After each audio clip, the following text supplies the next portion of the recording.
Welcome to Hello Unknown, a podcast exploring the hidden parts of the human experience.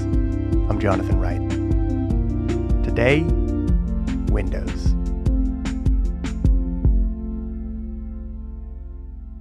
There's this story I heard a few years ago. I was just a baby lawyer at the time. It was maybe a year or two in. I was still practicing at my old firm, this big local firm that merged with an international giant shortly after I left in 2015. Anyway, I don't remember who first told me the story, but I do recall that I didn't believe it. It was absurd. It sounded like a joke or some urban myth, but then I Googled it. There are articles. It's in Wikipedia. The story is about a lawyer named Gary Hoy. It takes place in '93 in Toronto. He practiced at Holden Day Wilson. He was a partner there, a corporate and securities law specialist. So in the States, once you're out of law school and you pass the bar, you're a lawyer. But in Canada, you work a year as basically a sort of like legal intern. You're called an articling student, but it's really just an excuse to pay you less for the same work you'll do the next year. To get an articling position, you have these painful, high-pressure interviews over the course of the week. And in the interview process, you might get an invite to an office, and they'll take you on a tour. If you've watched Suits, don't think for a moment, not a moment, that you know what it's like to be a lawyer. I still recall with anger when in the first episode, Michael Ross gasps and says, "We need a precedent," as if he just discovered the medical benefits of penicillin. The show has a 90% on Rotten Tomatoes, guys, 90%. Anyway, Suits is not real, except for one thing. For the biggest and best firms, the office in that show, that's accurate. They're beautiful. Big, open lobbies, cedar and marble, huge windows with views of the mountains or the ocean, or if you're in Toronto, views of the suburbs, I guess. I don't know. What's beautiful in Toronto?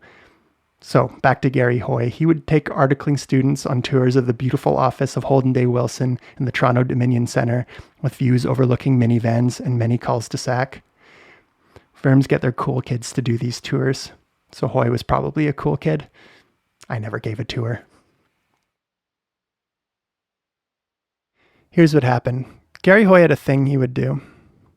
He was an engineer in his former career, and he knew his windows. Specifically, he knew their tensile strength, which measures how much weight the windows in these towers could stand before they broke. Or he thought he did. So with potential articling students standing around him with doe eyes and paws beneath their chins, hopeful for jobs, the thing he would do is throw himself against the window and bounce back. He would do this all the time. And one day, on a tour with the little articling students, he jumped into a window and bounced back. He landed with his feet on the carpet, and then he did it again, the same window, a second time, and the frame broke out, and he fell more than 20 floors to the concrete below.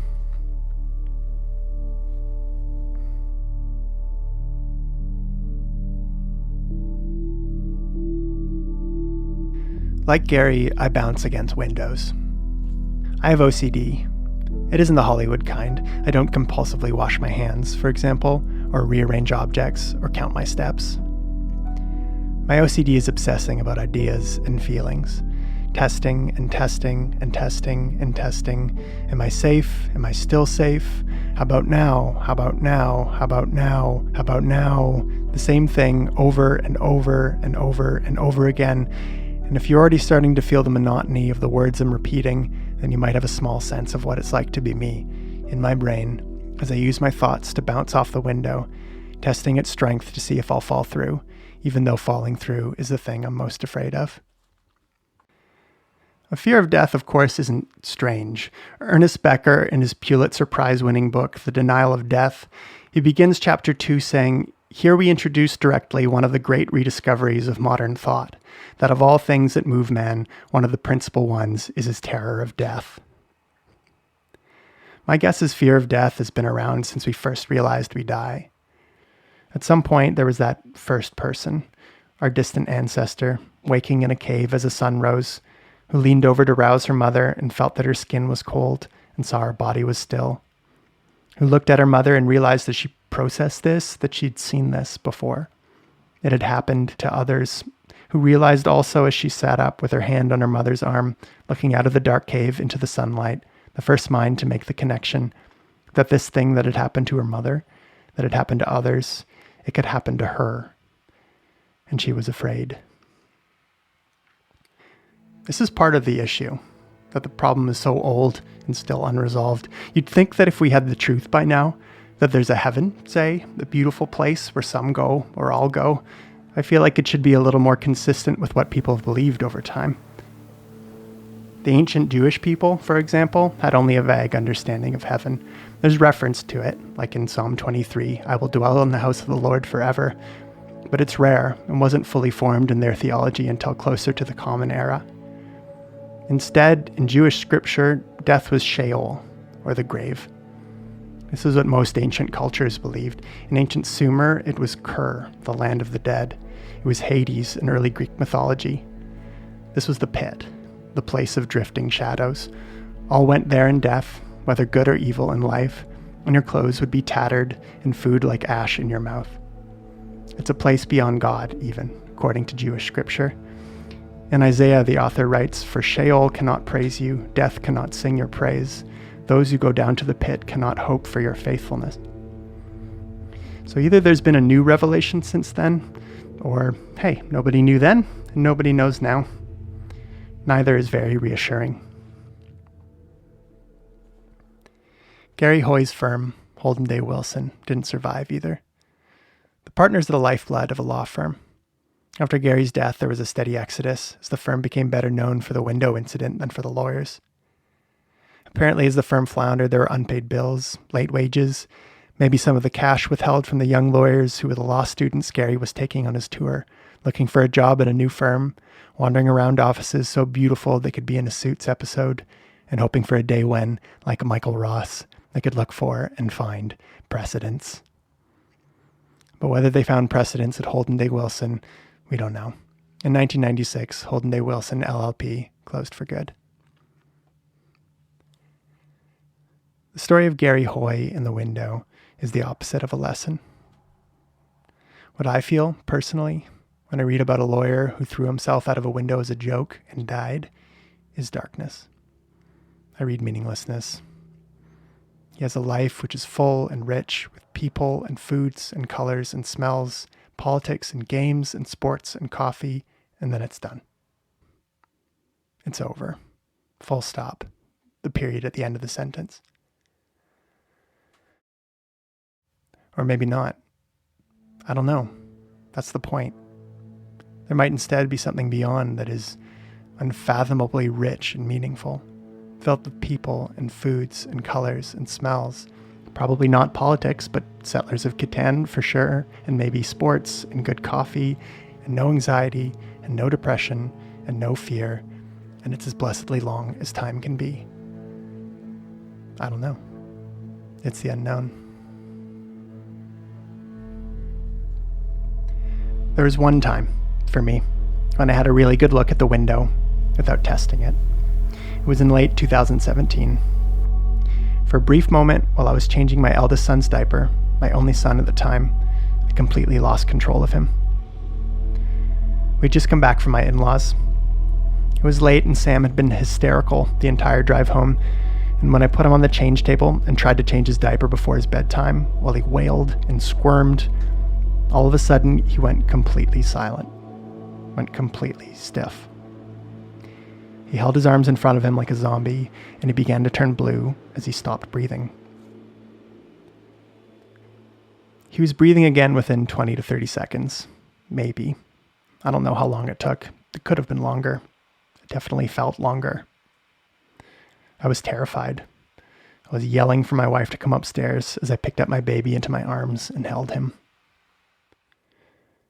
Within minutes, he seemed fine. He was standing on my wife's lap while the paramedics examined him, even smiling at us. We took him to emergency at our nearby hospital.